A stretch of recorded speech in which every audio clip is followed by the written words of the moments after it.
Good morning, everybody. Welcome back. Today we are on session 19, getting to the close. And today we are going to be, we have the pleasure of having Lance Davis here again with us. Welcome, Lance. And I wanted to just check in with you guys real quick. How was your evening? How were your calls or your connections? How's everything going with each of you? Any challenges that we need to address right up front or any wins?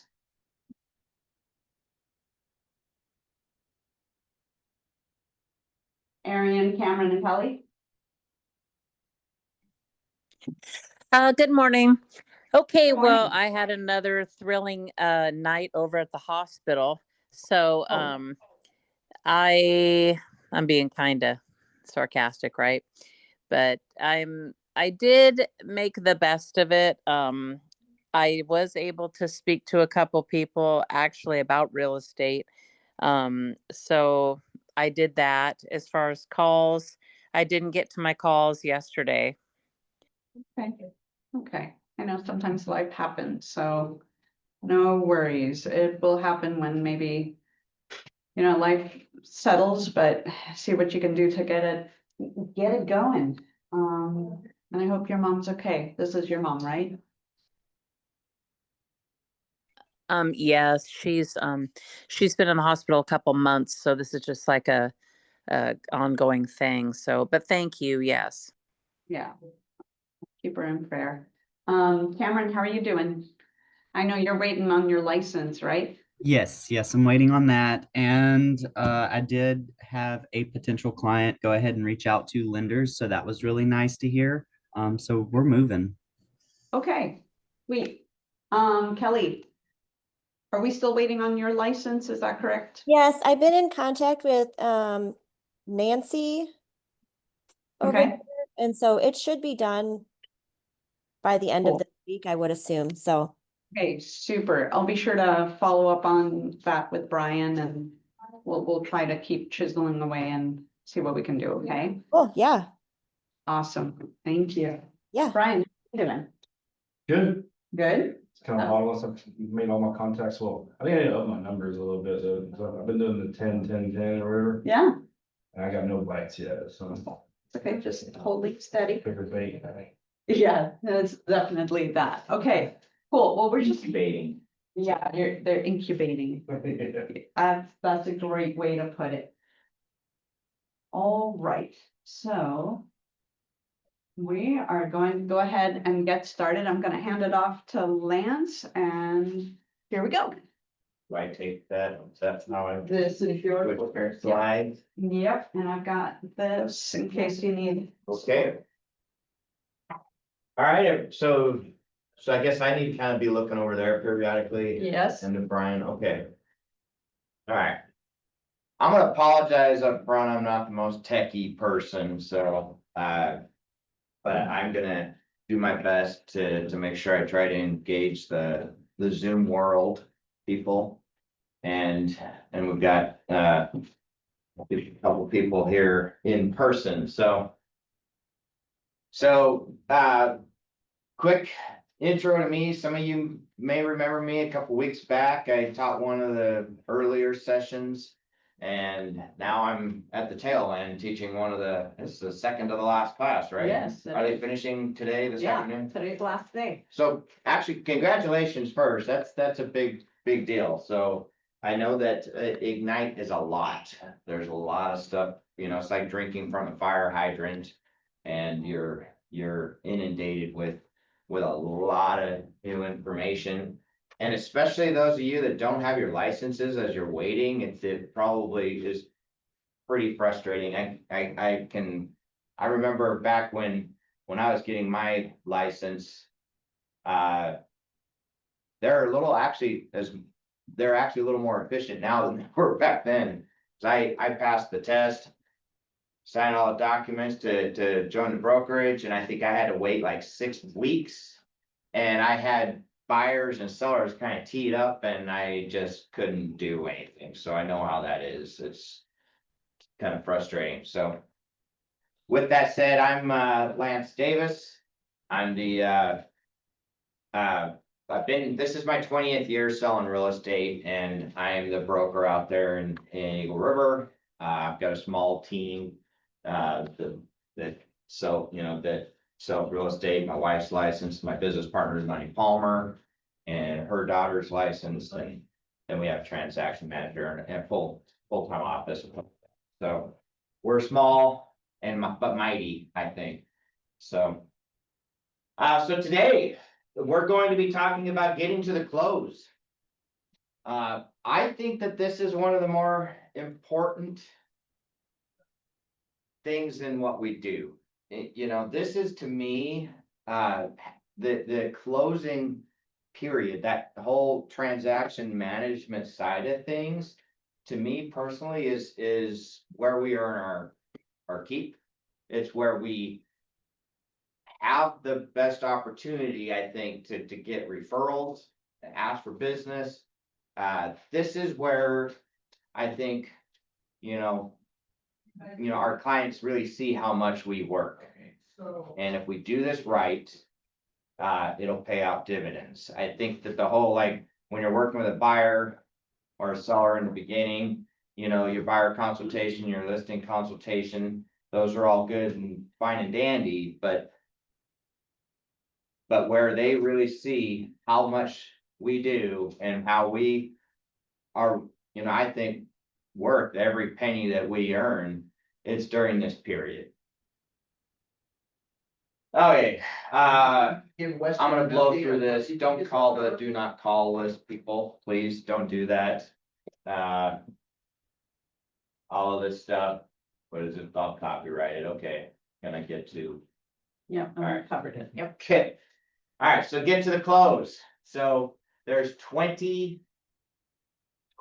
sessions of Ignite, and we are number 19, and then you have the last one later, a little after me. So there's a lot. If you recall, I taught on first day, I think it was embrace your job. So I'm getting you I'm like the bread on the sandwich. I get front end and I'm basically hopefully we're gonna tie all this together. So Yep, go for it. So today's agenda, basically, we're gonna go through, review, timelines. We're gonna talk about, buyer and seller closing timelines and what kind of our best practices and also things to do to avoid risk. And I like to think that, as real estate licensees, one of the most important things we can do is to mitigate risk and be forward thinking and nip things in the bud before they become issues, right? And also when something seems like it might be going bad, and buyers getting cold feet, or sellers or repairs are a nightmare. I think that we're gonna talk about this a lot, how great communication and keeping a calm demeanor throughout the process is gonna go a long ways. And there's that saying, unlike old wine, bad news does not get better with age. So we want to make sure that we're proactive throughout this entire process. We do not want to be reactive. I think that that's when things start going sideways. And the truth of the matter is, no matter if you're the greatest real estate licensee in the world, not every closing, not every offer you write and get accepted makes it to the closing table. There are certainly deals that are going to fall apart, and there's different parts throughout the closing period where those situations may arise. So then we're going to talk about referrals and reviews, the importance of getting referrals. Like I said earlier, this is the easiest time to ask for referrals if you're really doing a great job in this process. And then getting reviews. One of the things I was going to offer is it's funny that we're doing this because I actually trying to incentivize my office gal Kayla to get 50 reviews over the next 30 days. And we're incentivizing her greatly if when she does this. So she's actively starting June 1st, she has 30 days to get 50 reviews for our team. And I'm saying this because while you go onto my web, you can go onto our thing, Google S. Bailey and Associates, and you're gonna find, I don't know, 60, 70 reviews. We've been really bad about getting them, but we do have them. But I was gonna encourage you guys to go Google S. Bailey and Associates, do a review, send me your contact information, and in return, I will do a 5-star review for you guys as well. I think that these reviews, let's be honest, people Google everything nowadays and they read reviews. And if you have no reviews, they start to question, well, is this person legit? Is this business legit? But if you have reviews, they carry a ton of weight. And people read them.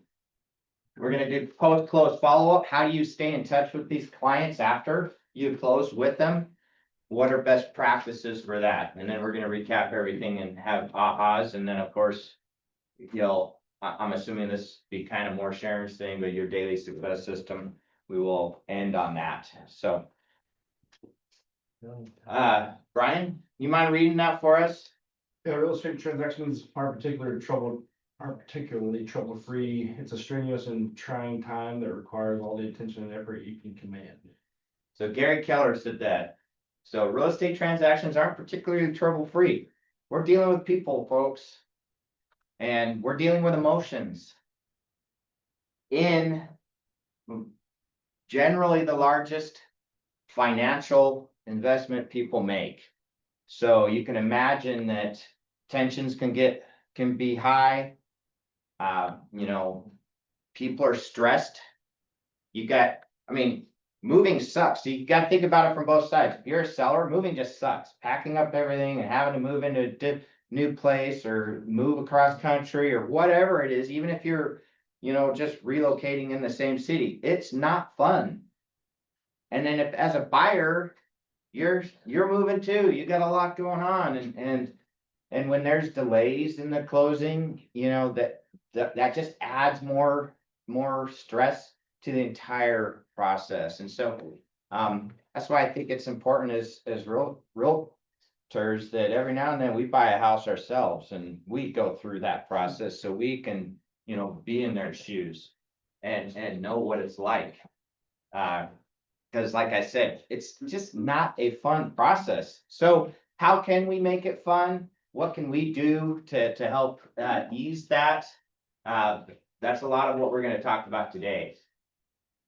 So it's important that we keep track of deadlines and contracts. If we miss an inspection, a due diligence period, by a day or even a couple hours, we're essentially in a breach of contract. We're out of contract. And anytime you're out of contract, it potentially puts your buyer's earnest money in jeopardy. And vice versa. So it is so important, and especially as the broker, as the broker of Eagle River, if there's any type of dispute between a buyer and a seller, when I have to step in as a broker to help, mediate or help kind of work through things, one of the first things I'm going to ask for, can I see a copy of the contract? I need to know the dates. I need to know what's happened. And if you're outside of those dates, outside of any, an important period throughout the closing process, that definitely makes my job a lot more difficult. So stay within those timelines. I cannot stress that enough. Why is this not? Uh-oh. The clicker is not clicking. There we are. Okay. So contract timelines. We're going to spend quite a little bit of time on this today. I have actually Sharon was so kind to create a form, you know, a format for you guys to kind of use. But I also brought ones from my team, from my office of what we use. I have a buyer's timeline and a seller's timeline. But we could kind of work through this. Just out of curiosity, before we go on, you got this timeline, it's a 30-day period. You know, your average closing is anywhere between 30, 45 days, sometimes 60 days, but just kind of think for the example that they have here, they've got a 30-day closing. Period. And you represent the buyer or the seller, it doesn't matter, but I just want to hear from you guys. What are some of the important timelines and important things that have to take place throughout a closing? Feel free to just kind of chime in. You got your due diligence period, so that's your inspection period, correct? Anything else? Appraisal. Zoom World can chime in too. From the buyer side, they have a lot of documents they may have to get to the lender before Absolutely. closing. Yeah. That the lender is always, you know, having to track down. It seems like just a bazillion documents. Usually they need tax returns and pay stubs from their employer, all sorts of things. And even when they think that they got them all, there's usually something else that they need to track down. So there's a lot going on the buyer's side with the lender. What else? So we got lender stuff, got inspection, we got appraiser. What else?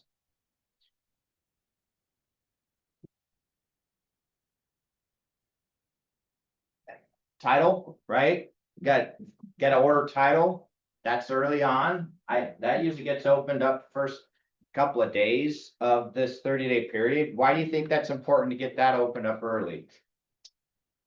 Well, mine didn't get ordered up enough time, so my closing got pushed out 3 different times and I had to sign paperwork 3 different times.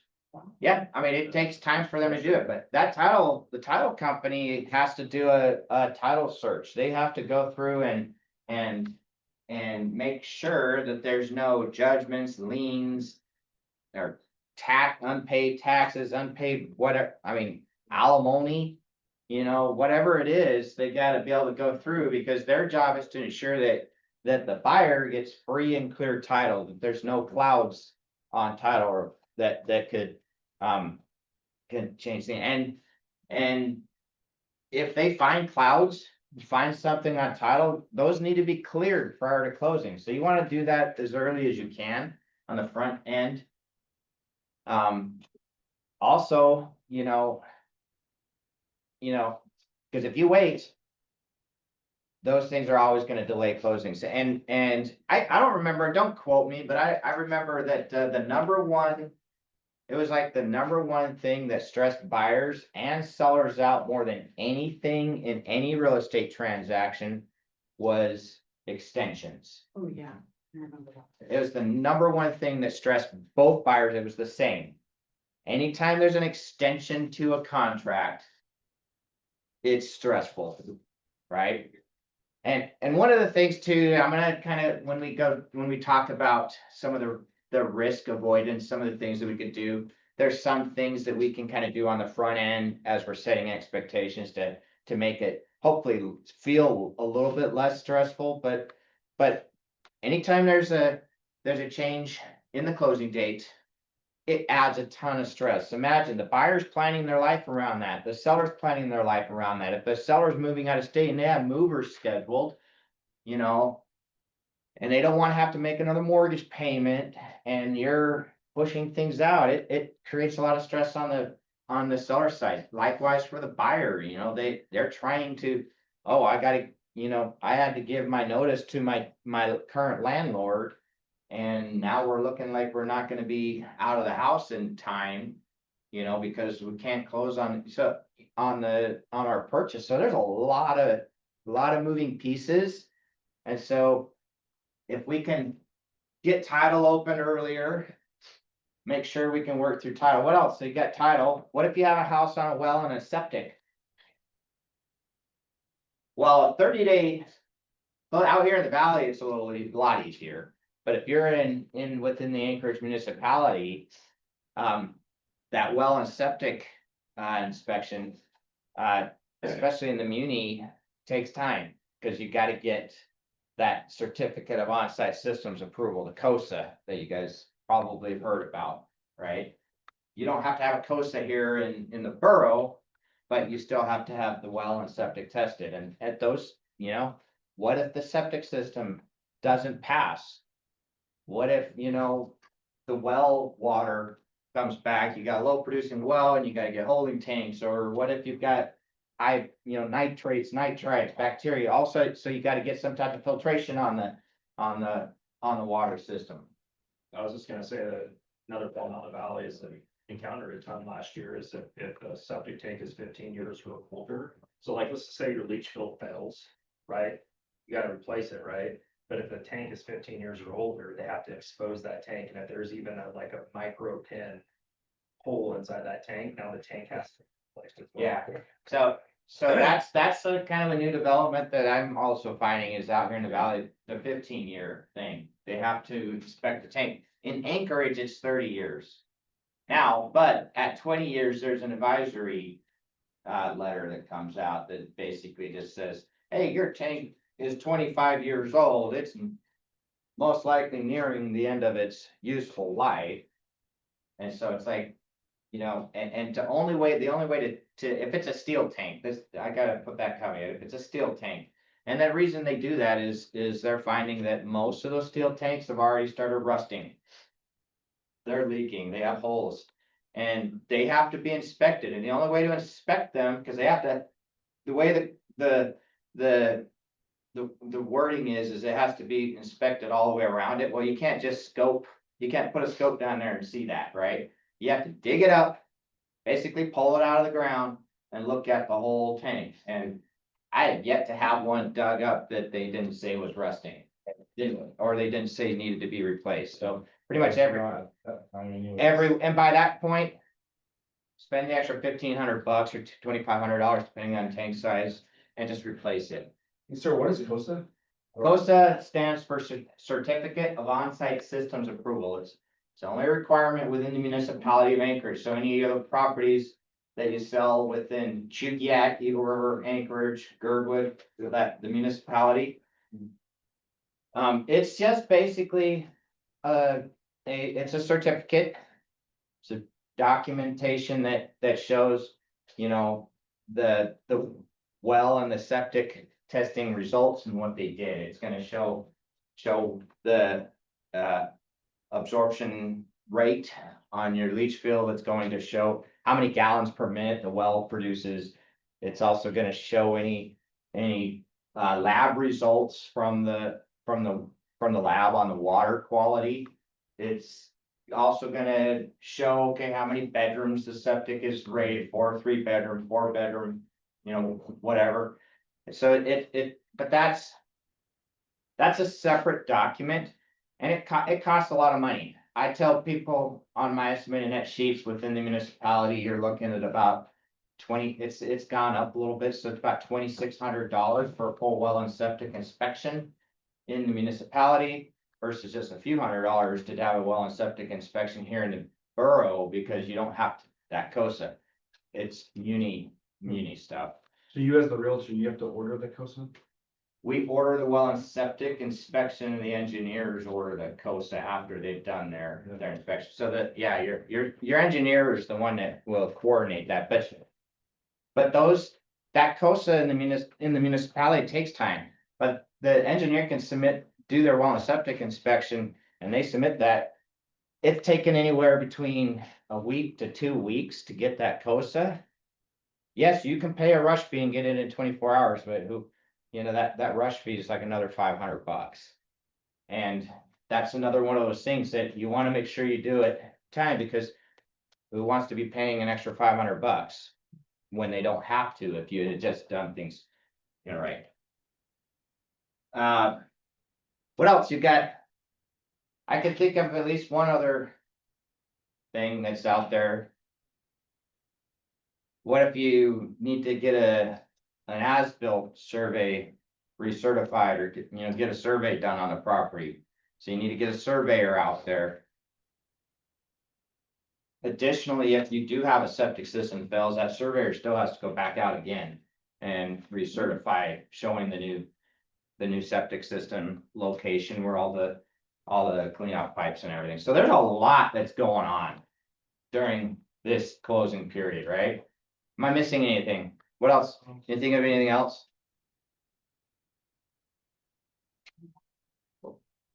Yeah, Brian mentioned the appraisal. The appraisal takes time too. It's not just. The appraiser has to first go out there and do a walkthrough, right? And in that walkthrough, they pull measurements of the square footage of the house. They have to draw like a floor plan. And the appraisal report takes time. It has to go into the their portal, right? And then it's released to the lender. And then hopefully the lender releases it to us. So it's not an overnight thing. So, and also depending on different loan types, there's things that have to be met. There's timelines. A VA appraisal can take upwards of 21 days out here. So, Or 10 business days. So I 10 guess- business days, but I think that they usually don't go to the 21 days, but I think if you actually read on the VA appraisal guidelines, they technically have 21 days Mhm. to do that. And we don't have a whole lot of recourse to rush them. Now, thankfully, most appraisers, I think, are pretty sensitive to that, and they're getting them turned in faster than that, but if they want to take the whole 21 days on a VA appraisal, they can. And there's not a whole lot we can do about that. And if 21 days of a 30-day period, that's why on a VA loan, I don't normally do a 30-day closing. I'm gonna be more at that 45 to 60-day closing time frame. 60 if there's a well and septic and other things. So, I was trying to buy a house and postpone my closing out because I was moving up here in January and I was buying in October. I was trying to kick it out as far as I could, and they showed up in 3 days. And then I was like, come on. yeah, there's a kind of a dance that goes on here, because if I'm the listing realtor, generally, I don't want to have the appraiser go out there until after the repairs are negotiated, right? So, and I'm generally not gonna have the well and septic engineer go out there until the inspection and repairs are negotiated, right? So the sooner on the front end, you can get that in home inspection scheduled as the buyer's representative. And the sooner you can get those repairs, that repair amendment out and we can start getting that negotiated, the better. It's pretty common practice, usually about 10 days or so to do the inspection. That doesn't mean you have to take all 10 days, right? Get that inspection scheduled as early as you can and get those repair amendments out.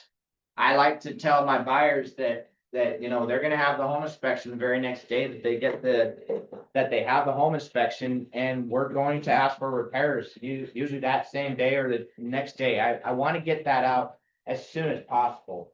Because on the listing side, which is generally where I work, where I spend most of my time, I'm more, me personally in my business, I'm heavier on the listing side.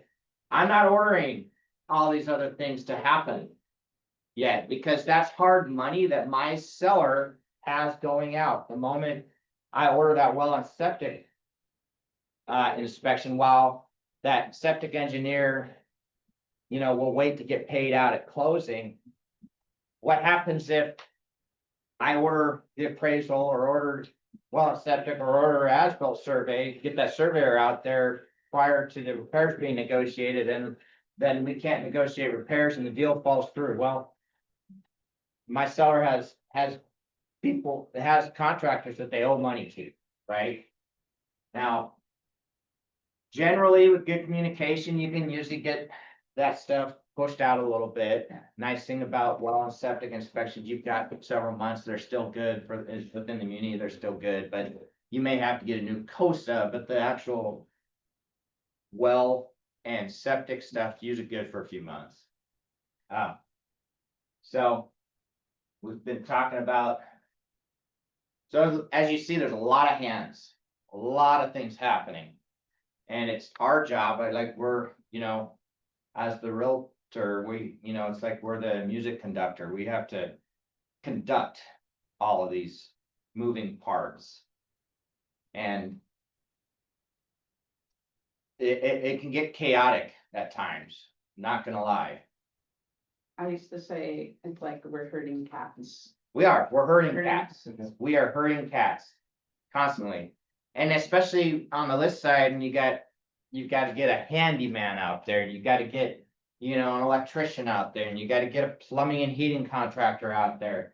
And then, oh no, we got to get a roofer out there. Like, there's a whole bunch of contractors, different contractors that you're trying to coordinate. And getting invoices from them can be like pulling teeth, trying to get those invoices so you can include them on the settlement statement so that they can get paid. You would think they'd like to get paid, and it's so difficult sometimes. You gotta be a honey badger. Yeah, so. You know, I think that as you are in the industry long, you know, as you get more time and as you start building your team around you, because even if you're a solo agent, you still have a team. You know, you're gonna find that there's certain contractors you like working with, they work well with you, and if you can create a nice symbiotic relationship where you can give them good referrals, they'll try their best to take care of you on their end. And for me, I don't ask a whole lot from my contractors, just do the work right the first time and be detail oriented. Fair pricing. My contractors generally are not the cheapest, but they're certainly not the more expensive. I think they're fair on their pricing. And they will get the work done within the timelines that we have within our contract. And they're good about getting me their invoices as soon as the work's done, because I need to get those over to title. So.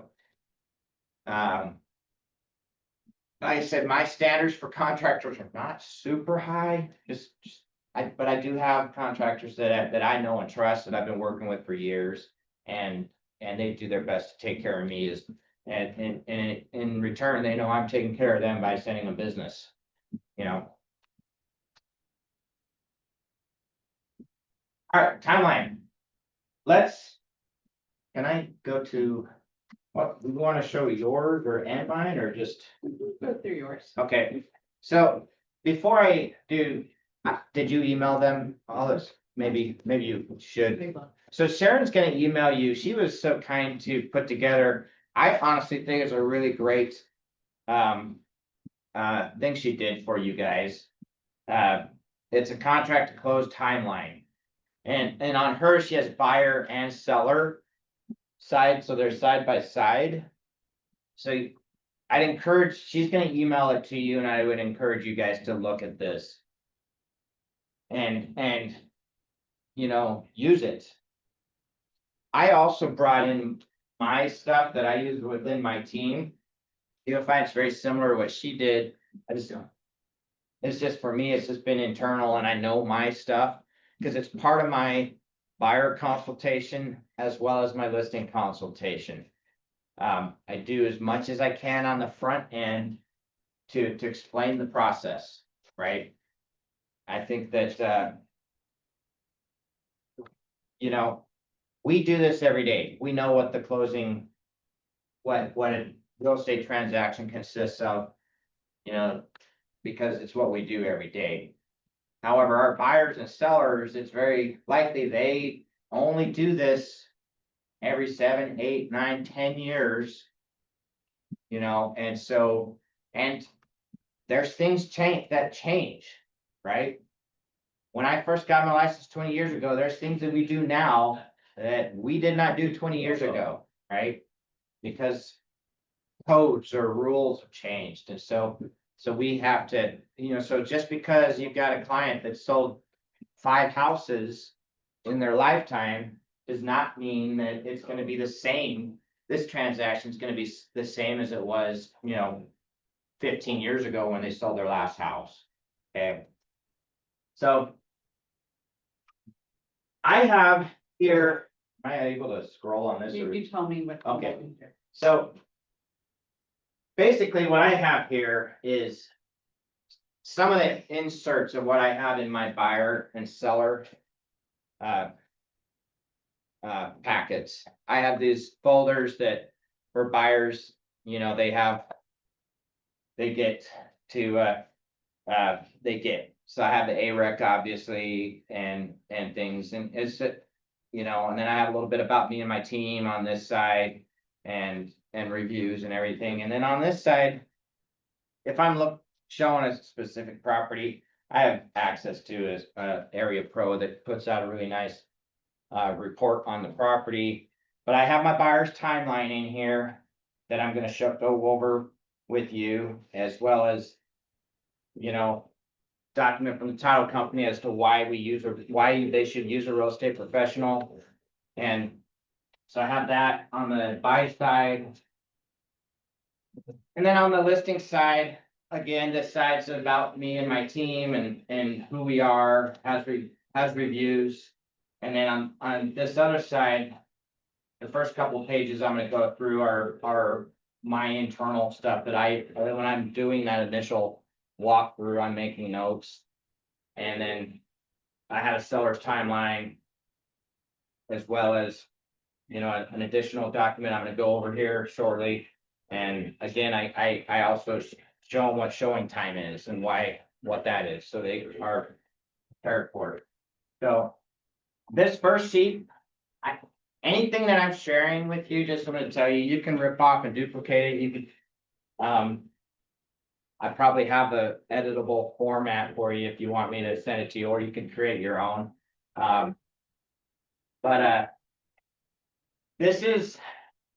This sheet here, when I'm talking to a seller for the first time, this is usually over the phone. I'm having my initial phone conversation with them, and there's questions on it. Do I get every question answered on that initial phone call? No, it's rare, but I'm trying to get as much as I can so that I can be better prepared. Because the goal of this first conversation is for me to get an appointment with them. Personally, I do a 2-step listing process. I do a walkthrough. I like to get in and do a walkthrough first. And in that walkthrough, if there's a previous MLS listing, I have that printed out on the house. I also print out the MLS input form that has all the check boxes. So I like to go through and make sure all those things are checked as I'm walking through. But I'm really that initial walkthrough appointment is more just a discovery appointment for me. As I'm going through, I'm able to see what amenities they have. I ask them questions of, what have they done since they've lived in the house? Have they made any improvements since they've owned the house? I'm going through all of that with them. And, additionally, what it does for me too is it also helps me kind of gauge what kind of client they are. That initial walkthrough, it's not a personality profiles type of thing. If I walk through there and everything's all neat and orderly, everything's got their sweet, if you talked about the DISC, I know I've got a very detail oriented person, so I'm going to, when I go back there for my listing consultation, I'm coming loaded with graphs and data and statistics and all of that, because those people want to see that stuff. But if I go through that house and there's a little bit of clutter here and there, but it looks like they're busy and they're doing something, and very likely might be a high D personality, might be a high I too, but it's going to be a much quicker listing consultation appointment for me, because those high Ds just want to get straight to the number, like, they just want to know, what can I sell their house for? They don't care about all my marketing and everything. If I have a high S, I'm gonna spend some time on our marketing and say things like, I'm sure you've really, it looks like you've really enjoyed your house. You've probably created a ton of memories here with your kids and pets and all that stuff. Like, gag me with a spoon, but that's not me, but I have to use that kind of words. So that I can gain their trust. So that initial walkthrough, like I said, is really strictly a discovery walkthrough for me. I'm taking notes, like I'm taking notes like LVP flooring, wood fireplace, vaulted ceiling. Like, I'm writing all these things down, even though a lot of times I have a previous listing that says all that stuff. But as I'm writing it down, I think it shows them that I actually care and I'm paying attention. Now, so this is that first phone call. My goal is to set an appointment with them. If you see at the bottom, I'm setting an appointment with them. And if you go down the next sheet, this is kind of an in-house thing. This is what I bring out when I'm doing my then after I've done that walkthrough, my goal there is to set a time to present the market analysis and do my actual listing consultation, where I'm going to go over all of my marketing. This is an in-house thing for my client, or for my office, to know I got coming soon, or active photos. All this stuff just tells me how they like to be contacted, how often they want to hear from us. I even ask how involved in the marketing do they want to be. A lot of them don't care, some want to be. And then, down here for showing instructions. They go on to the next sheet. Here's where we're going to spend a little bit of time. So I have a seller's timeline. Again, I have one for buyers as well. I have it just on one sheet. That was the main goal that we try to do, is keep it all on one sheet so that it's easy to follow. But I'm going to walk them through the entire process with this sheet. I do this on the front end so that, this kind of helps set expectations with them. Usually if a deal's going to fall apart, a lot of times it's going to be because you didn't set expectations properly on the front end. They feel like they've been blindsided. Like, why am I doing that? Why do I have to pay for engineer? Why do I have to pay for an engineer to do my, to inspect my well and septic? Well, if you have that conversation with them on the front end and they're properly prepared for it, if they forget, you can just remind them too. But usually they're not blindsided when I am getting an offer and I'm presenting the offer to them, and they know that, okay, yeah, we have to pay for well and septic or this and that. So as you see here, the first thing I do is my seller consultation and walkthrough. Like I said, I do that in 2 steps. I do that so that I can accurately put together a broker's opinion of value. I say market analysis, CMA, whatever you want to call it. I say broker's opinion of value just because it's actually old school. It's what they used to call them. But I think it also sets me apart a little bit differently, because if I'm competing, every other agent says CMA, comparable market analysis, and I say broker's opinion of value. I just think it gives me a little bit of a difference. So we present that, get documents signed, the listing paperwork gets signed. Whether you do that in person, I like to do it in person if I can on that initial one. After that, everything else is going to be done electronically with AuthentiSign typically. But if I'm doing my listing consultation with them in person, I always have the listing documents with me, and I try to get that done pen and ink with them there. There's something, about actually signing with real pen and real ink that helps solidify that in their brains, and more so than doing everything electronically. And I know that A lot of people just send everything electronically. It might be easier, I get it, but to me, there's some psychology around why I do what I do. You know, I actually do like to study the brain. I used to, you know, when I was in the army, I was a Korean linguist, and I was a spy. I had to spy on North Korea. So, and I did interrogations. So there's things about what I do that I do it on for a reason.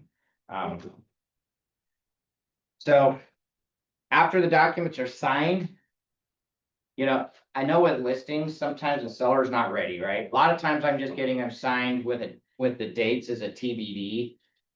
And, you know, sometimes the price might even be a TBD because a lot of times they're just not ready, right? There's listings documents that I have signed that I got signed for like months, you know, ahead of when they're actually gonna go on the market, right? I've got 2 listings I'm sitting on right now that out here in the valley that they're just in different repair stages and getting them ready before we can go live. I feel like, you know, we have one chance to make a great first impression, and so I want to make sure all those things are done before we go live and get the photos scheduled. And so, but once they're ready to go live, we do the photo shoot. We get a lockbox delivered and usually get that out there and get the photo shoot the same week that we're going live on the market is usually how I do it. If I'm gonna do it coming soon, I usually only do that on like Wednesday afternoons, and my listings go live on Friday. I do that more on an in-house thing just because I don't make my listings go live on any just random day of the week.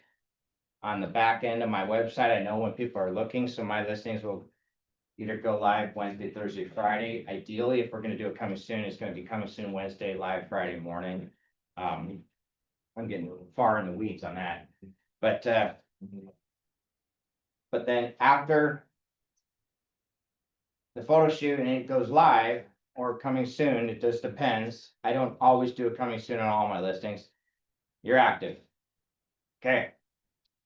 Now, here's where there's a lot you gotta do, especially on the listing period. Make sure that you're marketing. Make sure you're doing things. Don't just put it in the MLS and forget about it, okay? Make sure you're trying to be active and you're actually doing stuff. You know, all of your marketing platforms can differ. I mean, but make sure you're doing stuff and have a way to document that so you can show your seller what you're doing. Because at least on my team, they're gonna get a weekly email. In that weekly email, yes, it's a kind of a templated email, but Kayla sends that out. It shows everything we've done that week to market their house. That way they see, oh, we posted it here. We did this social media post. We scheduled open house. We've done whatever it is. Her weekly updates will show just what we've done. Mine also show how much money we've spent on our market. I actually can tell you what everything costs and we've broken it out. So they see that I have real money going out to market their house. And then also during this time, there's showings that are happening. So which nice thing about showing time is you can usually get feedback. So we're using that feedback. I'm talking to them about it. All of this is happening, and then hopefully you get an offer quick, because if your listings sit a while, you're doing a lot of these weekly updates, and that's a pain. And if it's sitting and you have to have that conversation about doing price reductions, that's fine. But my listing consultation, just so you, this is not a class on listing consultation, but my listing consultation kind of already prepares them for that anyway. So when I do have to have the price reduction conversation, it's not a surprise to them. I do sometimes, if I can interrupt. Yeah. Sometimes I have them pre-sign price reductions, especially if they want more for the property that I'm telling them that it's worth. I'll say, okay, fine, I agree to do that. but you need to agree to do this. On this date, we're gonna lower the price to this, and on this date, we're gonna lower the price to that. And we have that already set up so that, it's not even a question. Yeah, no, thanks, Cora. I do the same thing. A lot of times when people want to list above market and it's above market value, so fine, we'll try that. But if we're gonna do that, at such and such date, we're gonna have to, we're gonna you're gonna pre-authorize us to lower the price to this, to the such and such value, whatever, and you can have multiple built-in price reductions. I've had listings where I've had as many as 4 built-in price reductions over, a period of time. So hopefully you get an offer pretty quick. Now we got a lot of stuff going on, during that offer, I tell people they could, before I go in and present it, that they can, they have 1 of 3 options with the offer. They can accept the offer as written. We can make a counter offer, or we can reject the offer.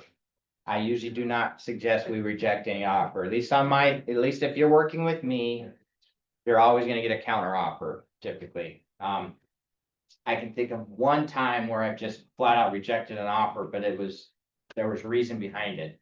And they ended up coming back with a better offer anyway, so. But that was all because I already had a conversation with the listing or with the buyer's agent. I kind of knew where they were coming from and he knew where I was coming from, and we talked and he said, just tell me to, just reject the offer. So there was a reason behind it. So you go through the negotiation period, have an agreed offer. First thing that's gonna typically happen is the buyer is going to schedule the home inspection. Also, right, this is a little out of whack. We usually order the preliminary title report, the very first business day after we have it agreed. Used to be title company charged you $250. Whether it closed or not, they don't anymore, so it's safe to go ahead and just order it. So we'll open title, the buyer's gonna schedule a home inspection. On the seller side, I don't really do a whole lot until after we get that home inspection report and we get the buyer's request for repairs. And so I don't want 9 times out of 10, if a deal's gonna fall apart, it's because you can't negotiate repairs. Now, depending on how you prepare your clients, depending on how the offer's written, did you write it, buyers, was competing offer and buyers taking home as is and not asking for any repairs, or do you have the ability to ask for repairs? Even if they do that, seems like they still sometimes will ask for repairs. I'm okay with that. I'd rather keep the deal together if I can. But we negotiate repairs. Once the repairs are negotiated, if you have an open title, make sure title gets open. Make sure the appraisal gets ordered. That is, the lender has to order that. Usually it's an email from us to all parties saying, hey, it's safe to order the appraisal now. If the house is on a well and septic, get your well and septic engineer scheduled to do that. If it's not on a well and septic, but city water, city sewer, you do not need to do anything there. If the offer that you have agreed mentions having the as-built recertified, reach out to the your surveyor. If it's on a well and septic, I generally will wait until after the septic inspection's done before I order the survey. The reason I do that is because if the septic system fails, the engineer will tell you before he gives you the report if it's failing. But I wait to order the survey because they're gonna have to do a new survey if you have to replace the septic system. And so this way you avoid having your surveyor going out twice and billing you twice. You just have one charge. They'll go out after the new septic system's done and do the survey. And most of the time the survey comes back fairly quick. It's not a lengthy process generally. If you have Go ahead. Or just do with, sorry, it seems to be the new catchy thing to, if you're on the seller side, to pre-order a home inspection. To get ahead of, what's your thoughts on that? I mean, I do pre-list home inspections periodically, kind of depends on the house Like if too. you walk in and get a fuzzy feel on it, you just like, hey, I would suggest to do this kind of thing, or? You know, yeah, you kind of, that's a good risk mitigation tactic, right? If you are a seller, by law, you're supposed to fill out the seller property disclosures, a 13-page disclosure, right? That's the law. But if you get a pre-list home inspection, you're going above and beyond what the minimum requirement is for disclosure. And you can always attach that home inspection to those property disclosures. I am a fan of it. I like it in the sense that, again, if you got a 30-day closing period, there's a lot going on. And if you have a pre-list home inspection, you'll know the big things that you need to take care of. It also buys you more time as a seller to go ahead and get some stuff addressed and get things fixed. And also, you know, a lot of times I've gone as far as, once I have that, I'll even draft up basically a reverse repair amendment signed by the seller that just shows what the seller's willing to do or has already done. I just do that. I upload that with the documents within Flex, so that when a buyer comes along and they're gonna write an offer, that the buyer's realtor pulls up the disclosures and there's already a repair amendment in there that my seller's already signed. I like that. You're pre-negotiating repairs up front. If, you know, plus, honestly, I mean, Sharon, isn't the worst part about every deal is having to write freaking repair amendments and negotiate, they're a pain. You know, so if you do that on the listing side and have that already in it, I have yet to have a buyer's representative on the other end, you know, say, I can't believe you did that. You should have done that. Like, they're always like, oh, that is so nice that you did that. You know, you're able to pre-negotiate everything, because what you got is that 10-day period that you're just basically shrunk to the beginning. So on day one, once it's agreed, we're opening title, we're opening well and septic, we're getting the appraisal order, we're getting everything done on the front end. Right in that very first couple of days of the transaction being open. And you're gonna have a lot fewer chances for delays on the back end. And honestly, if your seller has to pay $500 or whatever for a home inspection up front, most likely they're saving money on the back end that they just in repairs that you're not having to deal with, because you're already being forthright from the beginning. So that is definitely a conversation to have.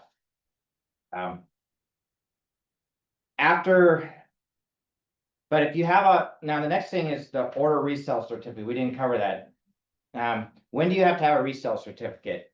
Chime in. Okay, we have one in the room says he has no idea. Anybody in Zoom world know when you need to have a resale certificate? I'm sorry, what did you say again? I couldn't hardly hear you. Oh, sorry. My question is when is a resale certificate required in a transaction? If there's a homeowners association and there's generally a resale certificate required. Yeah, if they're paying dues to a homeowners association, there's always a resale certificate. If there's no active homeowners association, no dues are being paid, there's not a resale, okay? Does anybody know what is on a resale certificate and why that's important? They should know, we went over it yesterday. Okay, it sounds like you went over it yesterday. The resale certificate? Mm-hmm. Whenever I checked out, Maybe. I put it in the You chat. might give me water. Oh, yeah. All right. Resale certificate. Thank you. It is a document that is put together and drafted by the management company of the HOA. They put together this document. Used to always be a big binder that we had to hand deliver. Now, most of the time, they're still in the dark ages. They usually give it to you in a thumb drive now. I'm like, really, who uses thumb drives anymore? But they're different, especially some of them. But anyways, it's a document that's gonna have all of the homeowner association's minutes, budget. It's gonna have their financials. It's gonna show if there's any special assessments or anything like that. And a special assessment could be the entire condominium complex has to get new roofs. They might do that work. And then they do a special assessment where they basically bill. They prorate it out over time. They'll bill everybody that owns a condo in there. You know, they might raise your dues by $200 a month over a 5-year period to cover the cost of the roof replacement, just something like that. It's also gonna show any of the covenants and restrictions and within the association. It's if there's any special rules that the association has, could be no pets, you know, or whatever it is. Or yeah, you can't, there's certain associations out there, namely one in Eagle River, where you have to have, you can have your RV or your boat parked there during the summer months, but then during the winter months, you can't have your RV and boat parked there. You have to go park it someplace else. And, so that these associations can come up with their own rules on top of what the traditional covenants and restrictions are that were recorded with the property. So that resale certificate comes out, right? That generally takes about a week to 10 days from the time you order it. And a lot of these associations, these management companies require payment up front. Most of them require payment up front. And there's some that require a check or cash, which, and some will have other different payments, but your seller has to pay for that up front typically. And once that resale certificate is released, the buyer has 96 hours, I believe, on is it 4 days? I thought it was 72 hours. I thought everything was 72 hours, but I think this is the one on the prelim, on the acknowledgement and acceptance of the resale certificate. I think it says 96 hours. I could be wrong. Could be 72 hours. But they have a period of time. Your buyer has a period of time to accept or reject their offer. And they can rescind their offer if they see something in the resale certificate that they don't like. And so that's new disclosure. And I know in new disclosure, you have 72 hours. Right. So to accept or reject. After that, now keep in mind, most of this stuff is all kind of right after you have the repairs negotiated. You're getting these things ordered. Also, as a seller, if you have repairs to do, you're helping coordinate all the contractors and making sure that they get in there. If you've got to get an electrician out there, get a handyman out there, get a plumbing and heating contractor out there, whatever it is, you're kind of helping coordinate all of those with your sellers as well. And then during this time, throughout this entire process, hopefully they're packing and and doing those things. At some point, usually around in a 30-day closing, usually around day 15, day 20-ish, and the appraisal report will come back. And that's also new disclosure. What's important about the appraisal? What do we want to see? Is the value that you offer? Yeah, at least meets or exceeds the value that we have negotiated. I have had some appraisals. I've had two, and now it's changed the way I do things now, but on my. If I'm making a counter offer, I know on the offer you guys have, you're writing a draft offer right now, like you've been doing that. One of the things that I do a little bit differently is. If I'm gonna be making a counter offer, I know on the last page, on the signature page, it says you're making it, where you have the seller sign, it says making an attached counter offer. Well, I also, on page 1 of their offer. In authentic sign in the text, I put in all caps above the price, see counter offer. And the reason I do that is I have actually had a counter offer executed. It even had them sign on making an attached counter offer, and for one reason or another, the lender forgot to include the counter offer document with the offer documents when they ordered the appraisal. Appraiser didn't catch that there was a counter offer that said make an attached counter offer. And so I got an appraisal back at the original offer price when we had it agreed for like, $5,000 more. Thankfully, I was able to overcome that and get that addressed with the appraiser, but to me, it's more just double tapping everything, redundancy in all that I do so that, I can avoid any potential hiccups at the back end, because getting an appraisal reversed, changed isn't just usually an overnight thing, right? So, so I do that, just to be safe. Like I did a deal with Kira and she put it on there, and that's my first deal, so I was like looking at it and she put that on top too, so it made it super easy to read. Yeah, Kara's in my office, I'm her broker, guess where she heard that No, from? it's really helpful. I love that idea. And to go back to the resale certificate, it's 5 days. 5 days, I was wrong, okay. Yeah, I thought everything, because everything else is like 72 hours except the resale certificate. And then it talks about a public offering statement for 15 days for that, but. And when a public offering statement's required, it's actually pretty rare, but it is required when it's like new construction. What's a public offering? It's when there's a development and you got new construction, they haven't solidified the actual covenants and restrictions on the homeowners, so there's like no real homeowners association formed yet. They'll do a public offering statement. Basically, it'll say, there's going to be a homeowners association, these are the projected or estimated dues. They're not set in stone yet, but this is what they're estimated to be.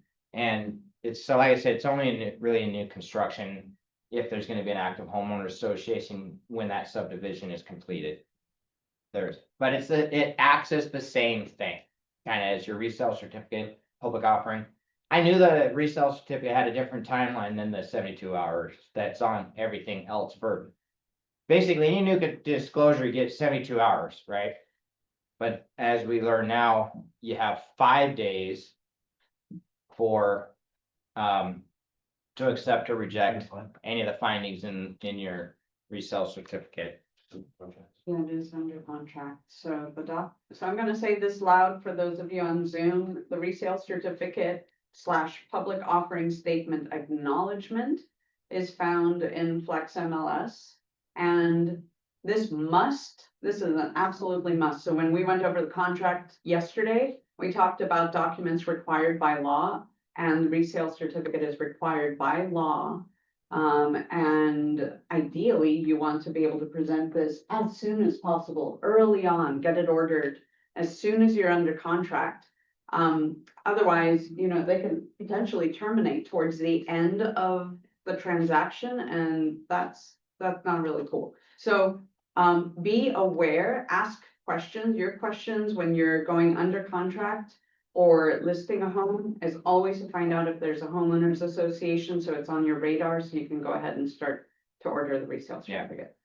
Yeah, absolutely. And honestly, one of the things you can do too to help is if it's your listing, order a property profile from the title company, because that'll have CC&Rs and have stuff in there already, so that you can upload those in with the disclosures on the front end. That way, they've already seen the property disclosures, and it should be a habit. If you represent the buyer, or if you represent the seller, to have your buyers initial those CCNRs, just in the electronic, just initial them. Cause that way they're acknowledging that they have seen those. Because on the back end, if they wanna try to rescind the offer and get out of buying it and say, well, oh, we didn't like what it said in the CCNRs, we didn't like that, we couldn't do this, well.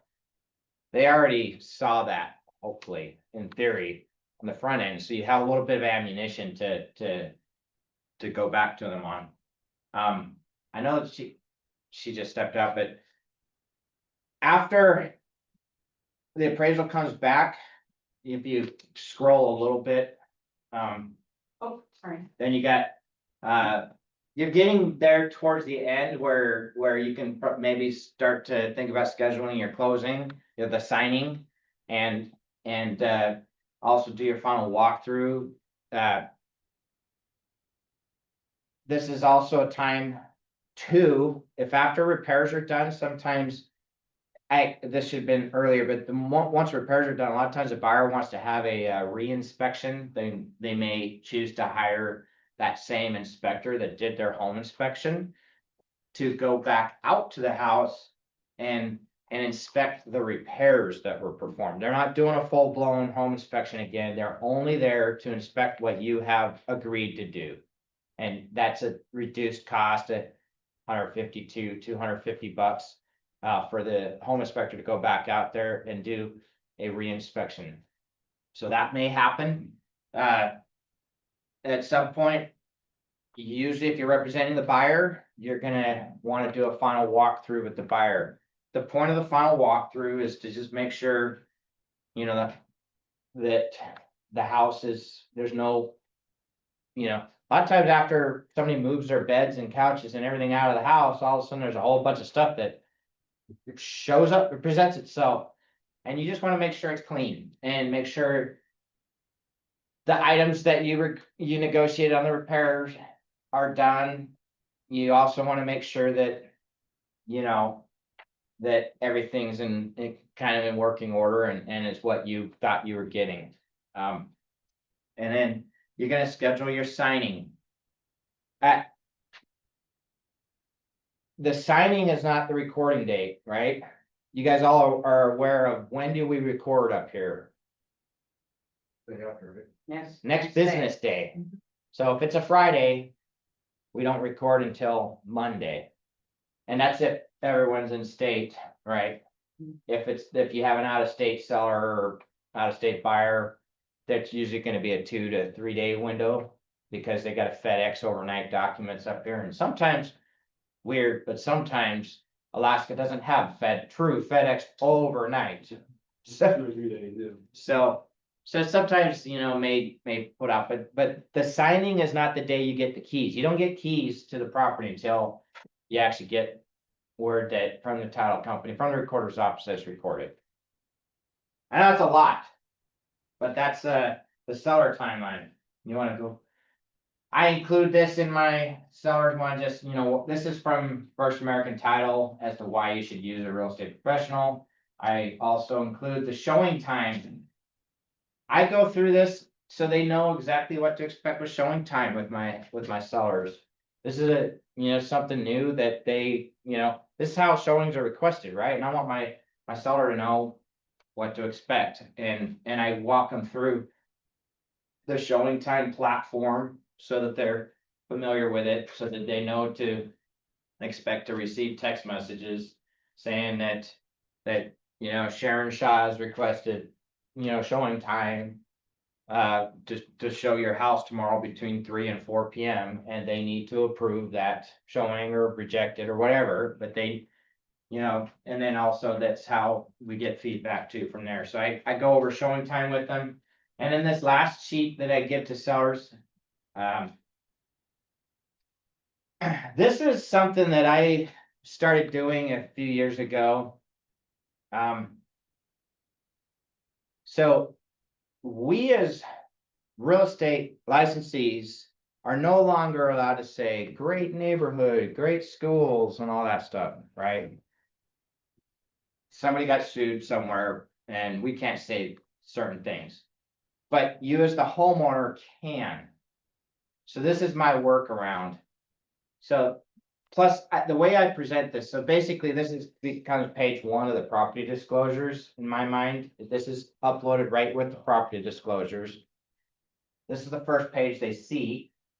And this page is designed to kind of tug on those emotional heartstrings and also to really highlight the things that my seller loves about the neighborhood or the community or all that stuff, right? That I technically am not allowed to say. Plus, this also helps me in my marketing.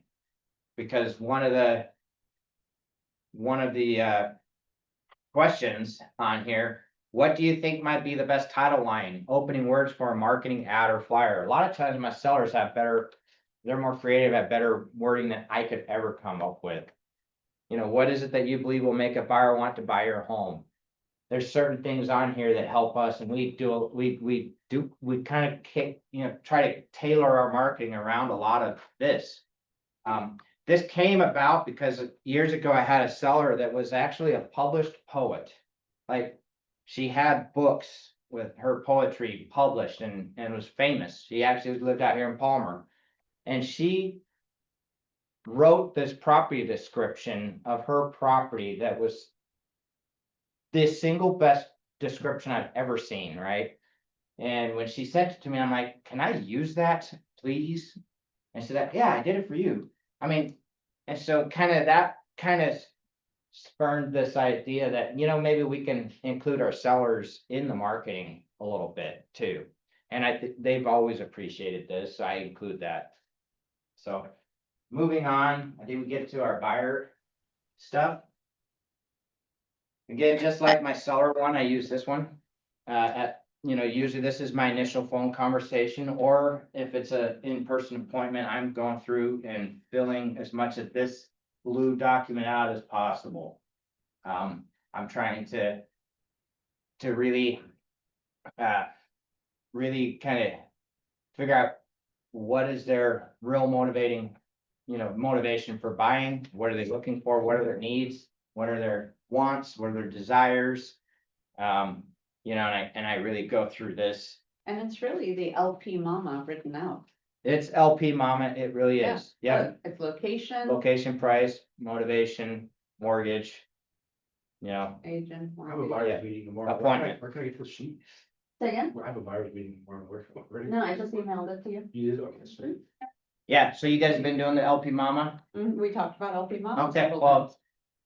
there you go. It's basically, All written out. it is the LP Mama script.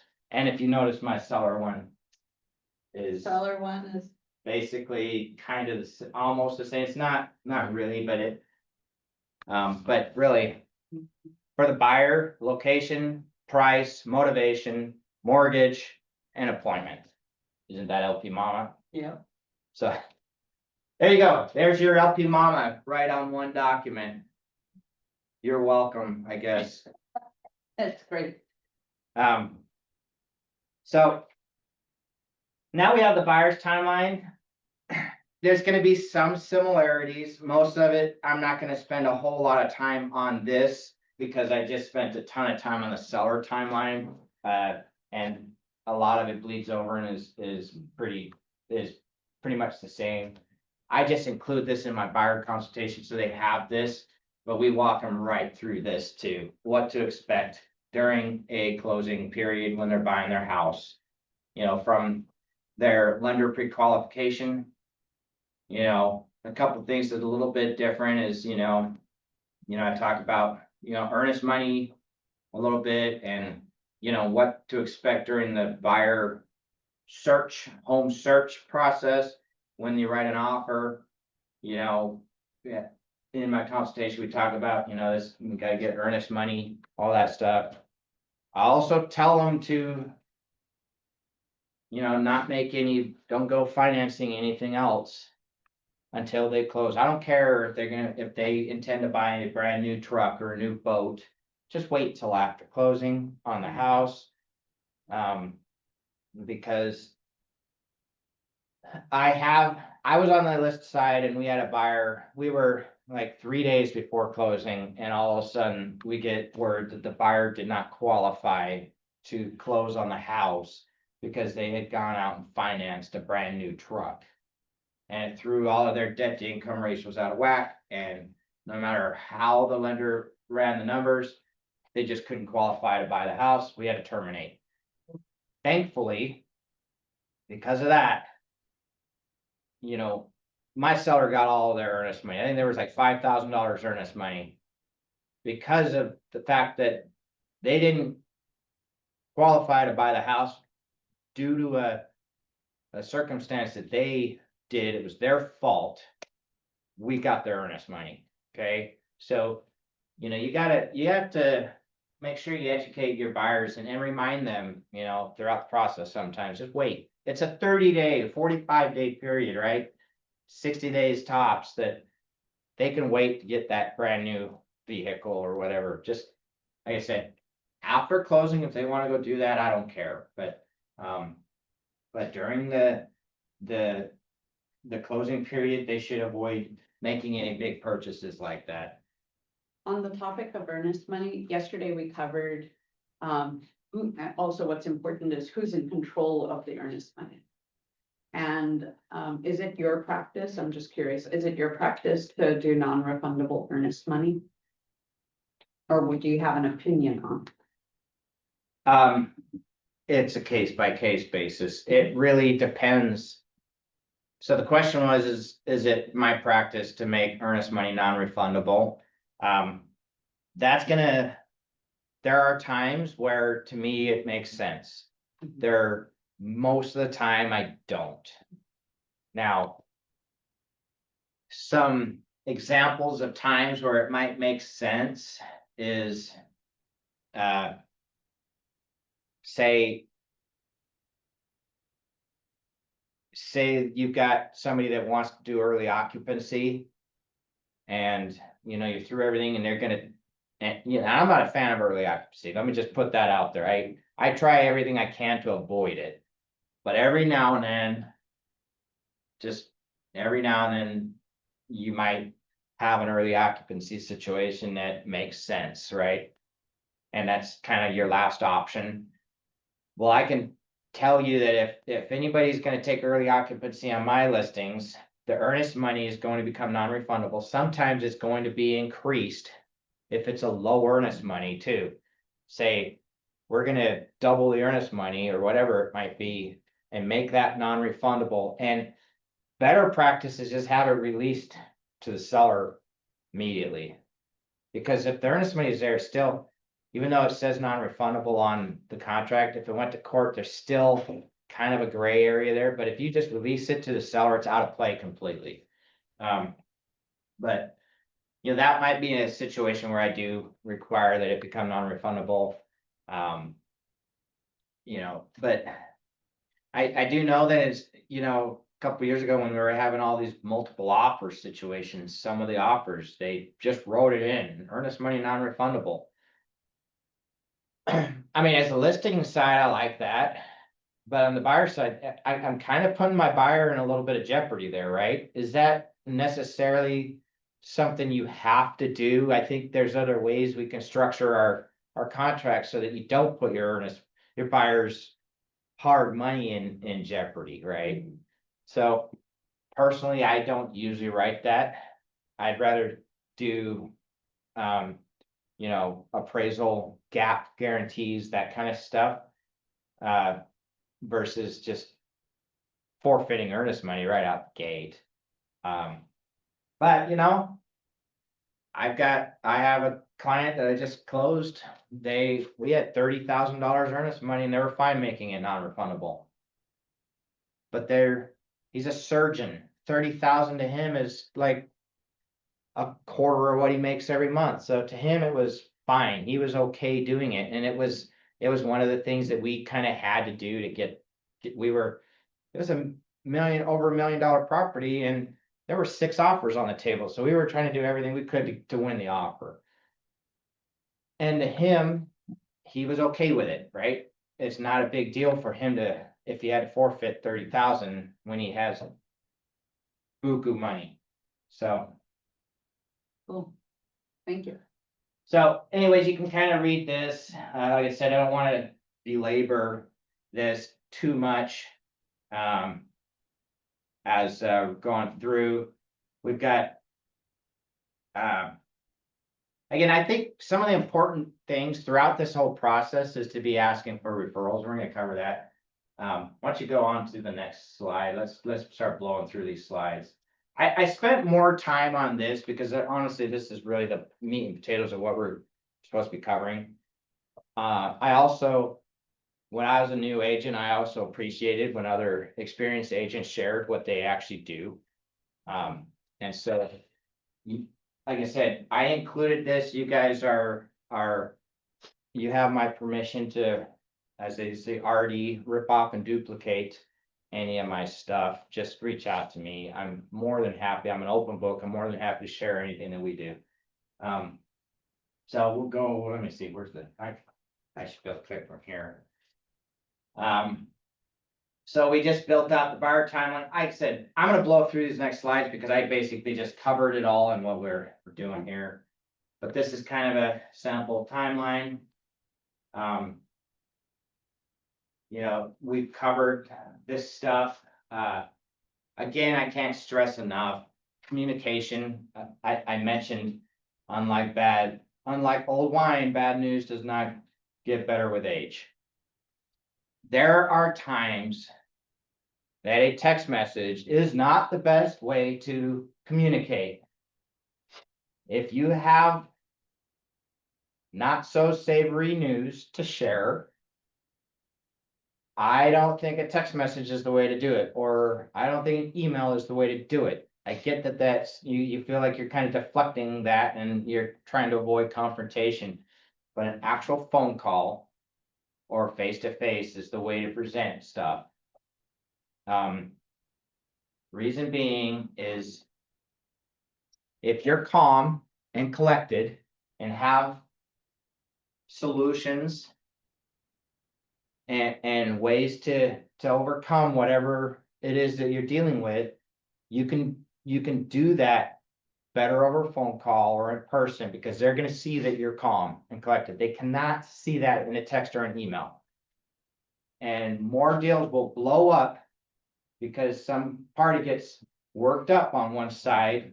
And I have no way to prove this, but I'm just based on my interactions with other agent, if they never take a phone call, they never talk.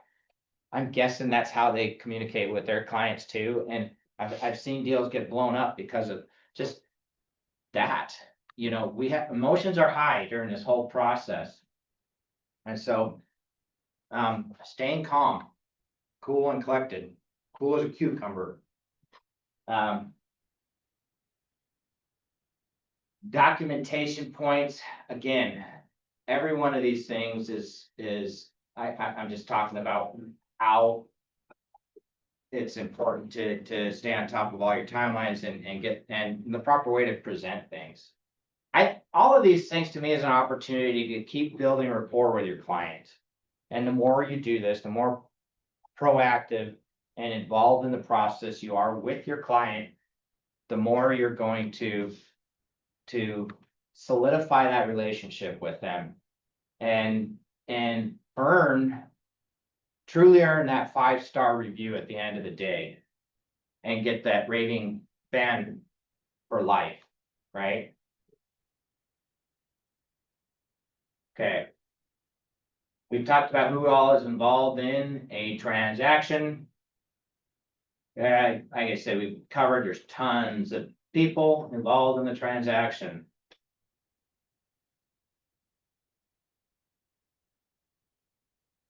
We've covered all of this too. Yeah, it's great. And I think it was very comprehensive and we can always, as we go through this, because then this shows it all kind of side by side. We can always also towards the tail end open it to open the floor to questions. So Communication piece, so I have a buyer that's like closing out, a week or two or whatever. Mhm. How often do you check? Do you just check in every milestone or do you because I feel you know, we have people that we hand them off to.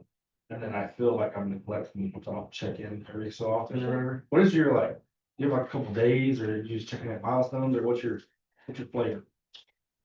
Well, a lot of it depends on the client. Most of it depends on the client. That's if you noticed on my questionnaires, like how often do they want to be communicated with?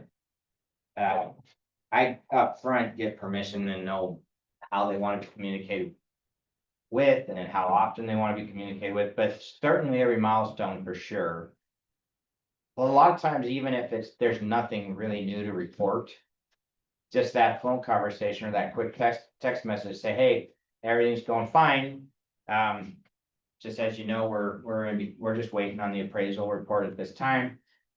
A good rule of thumb that I prescribe to is anytime you're talking with your buyer or seller, it's always good to end whatever that communication with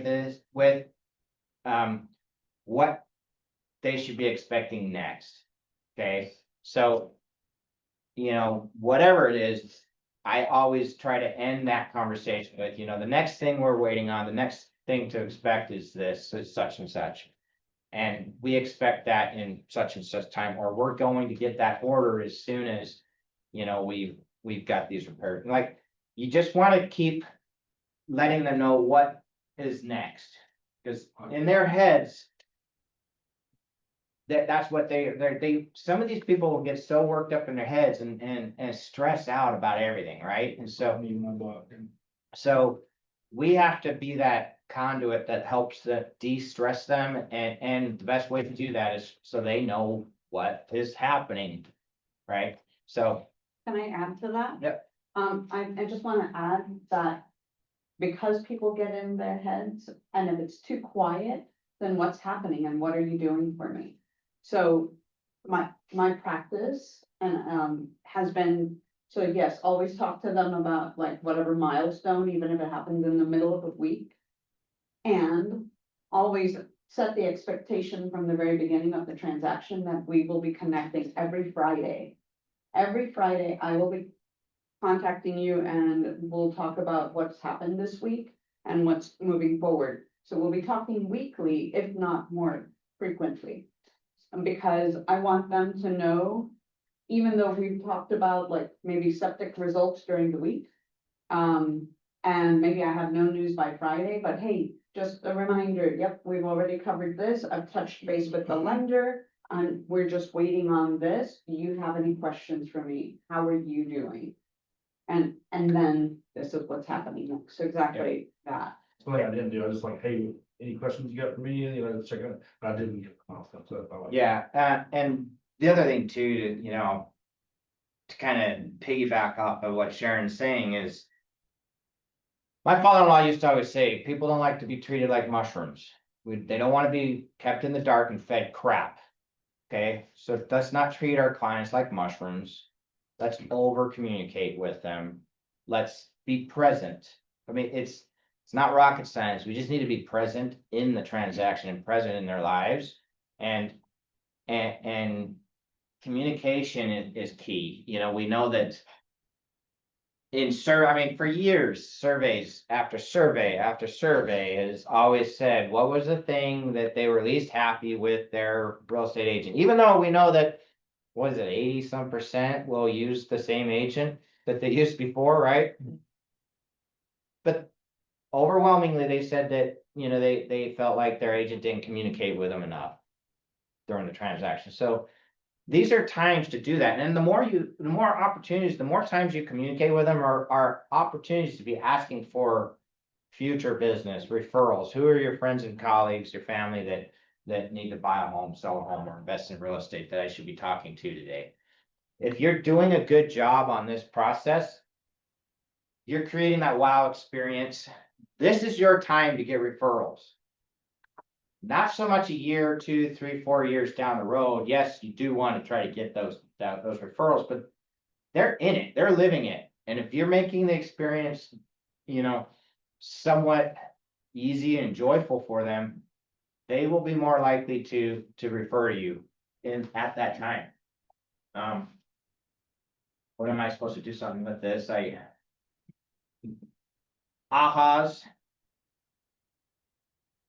I'd like to hear from you in Zoom world.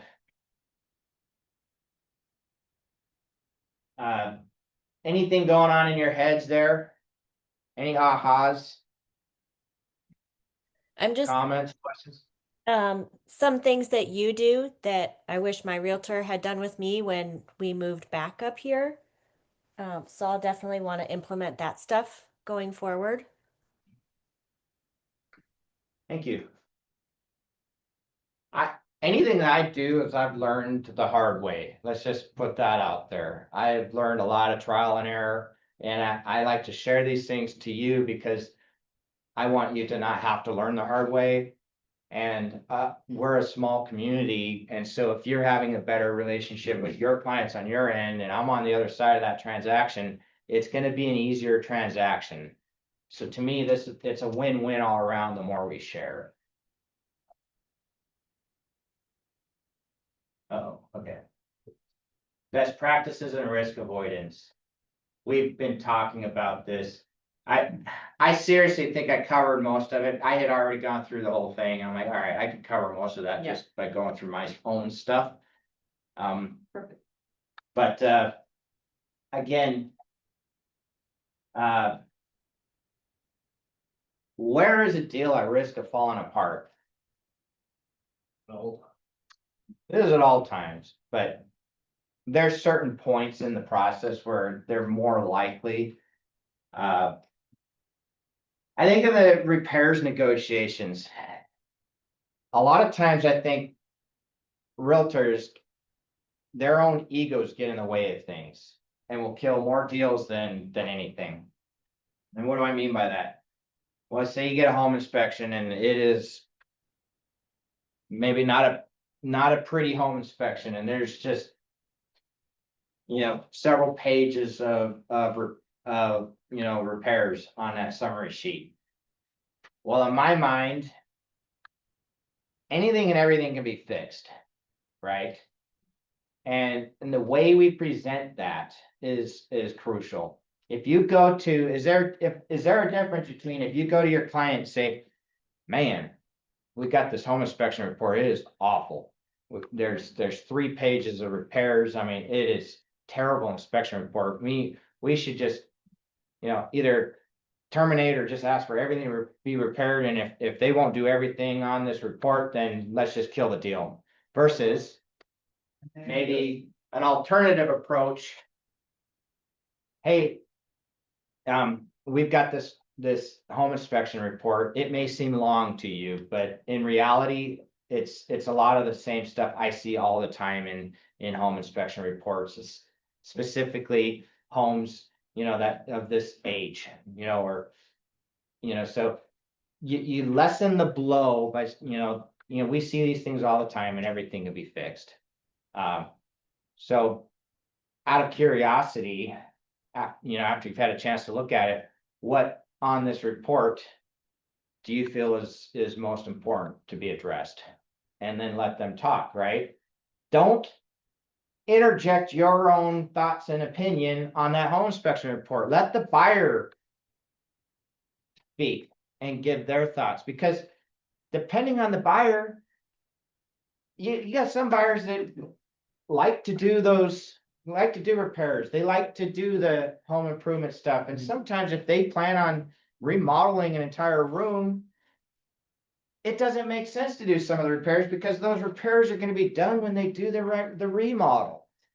So lessen the blow by, you know, the way we present things is key, and that'll keep a ton of deals together versus us overreacting. We need to be the ones that are not overreacting, because if we overreact, what do you think your buyer or seller is going to do? They're going to overreact. They're going to mirror and match us. Excuse me, I have a question. Oh, Go ahead. Sorry. yeah, Can I ask you a yeah, go question? ahead. Okay, what is your verbiage usually? And I know it depends on exactly what's on there on the report, but just in general, like when you have a buyer that feels like they're getting you know, it becomes more of a matter, just a principle to them. And they take kind of an attitude like that of like, well, I don't care. I want every single thing done on this report, you know, that's wrong. What do you say? So, yeah, that happens. I'll usually, kind of depending on what it is, but I'll usually just turn it back on them and say, if you were, you know, if you were selling the house, you know, what do you think you would be willing to do? And that's let them talk, or I might say, I understand that these things are important to you. You know, it seems like, you know, we've got a seller that's, you know, drawn a line in the sand. You've drawn a line in the sand. We may not be able to overcome this, but if we could overcome this, what would be a fair compromise in your mind? You know, so it's going back to them and getting them to talk.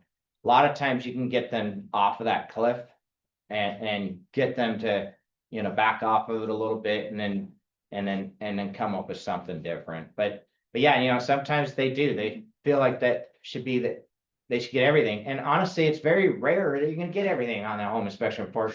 You're buying houses that are built in the 70s, 80s. There's a lot of stuff, or if you're Tyler Bobo, you know, you're selling crap that's got a ton of stuff. Sorry, Tyler just walked in. But you know, you can't expect to get everything on the home inspection report done. And that part of that is in this risk mitigation portion is in the buyer consultation when you're talking about the home inspection and what to expect. I kind of lead into it like, you know, as a buyer, you know, we're gonna get this home inspection and it's gonna be for your information to know, you know, we want to know if there's anything major that needs to be addressed that could be a deal breaker. And to me, deal breakers are, you know, a faulty foundation that the seller can't afford to fix, or, you know, or something major, structurally, mechanical, something of that nature. If we can't get the seller to address it, then it's probably safe for us to walk away. Now, if it's onesie twosie items on a home inspection report, to me, those are not reasons to walk away. And I tell them, you know, most of the time, we're not gonna get everything on the home inspection report addressed, you know, by the seller, but it's very likely we can get at least some or maybe more, most of the health and life safety items. And those are really the things that are most important on a home inspection report. Wouldn't you agree?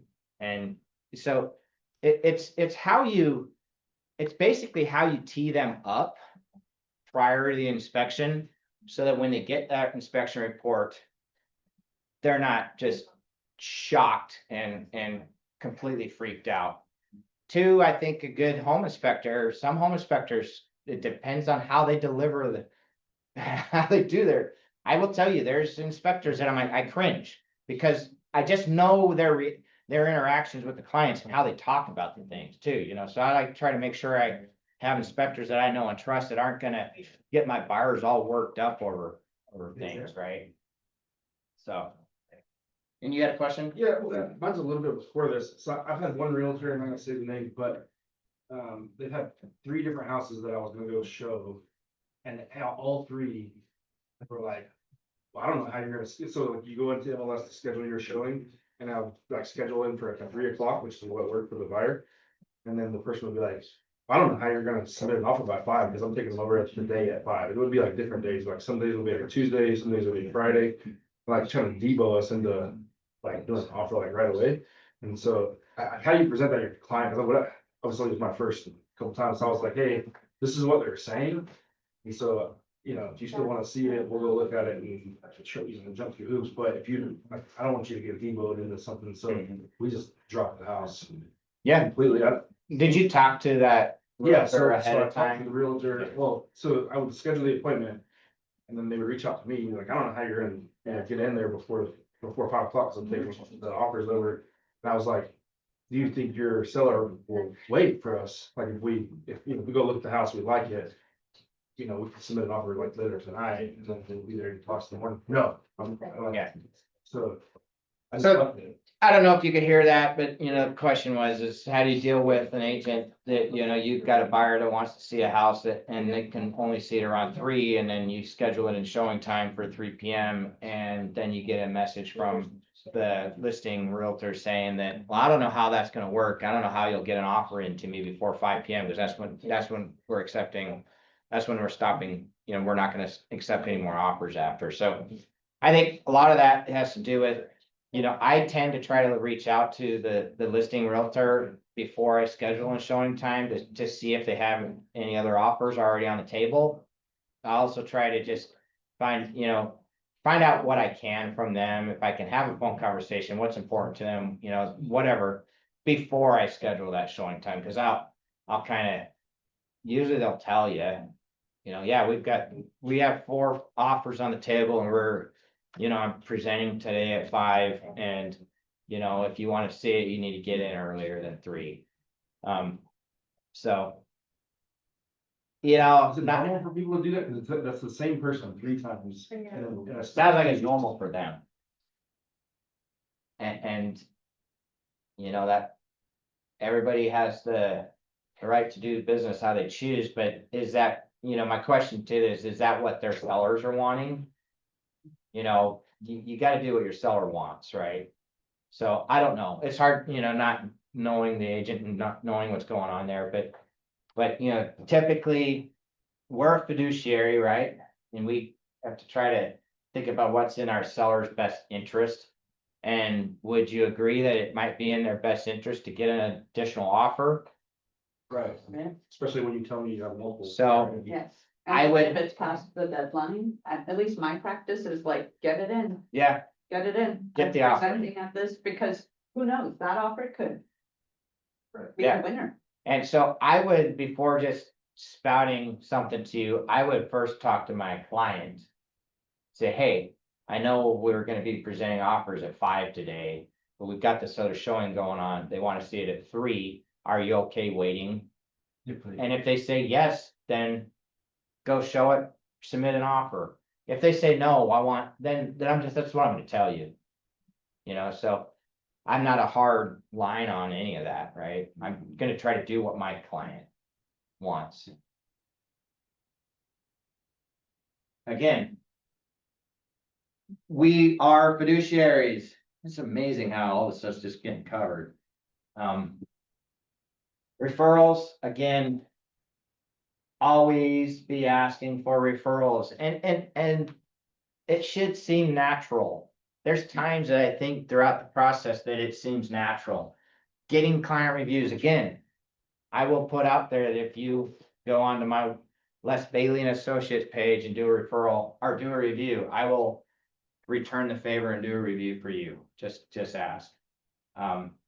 It's important on my team because I'm trying to build more reviews online. That's why we're incentivizing Kayla on our team to get more.